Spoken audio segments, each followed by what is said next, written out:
Look at all these beautiful nasturtiums. Got tons of orange and red and yellow flowers. Spring is almost here, so they're starting to flower a whole bunch. Although they'll flower throughout the year. Threw a bunch of seeds here, and they pretty much took over the hillsides in between all the bougainvilleas and the fruit trees like these olives. Great ground cover, erosion control. Don't really need to water them more than once a week. If it rains, you don't need to water at all.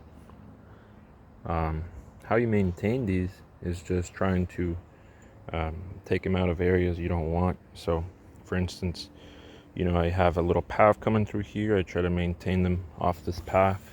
Same through here. It's kind of an informal path, so I do let them encroach a bit, but it's kind of, how you go about that. They don't really need much care. But they're a great plant. They're edible leaves and flowers. Super fast growing. We put 10 packs of 10 seeds here, so 100 seeds a year ago. Look at that. Whole hillside's full.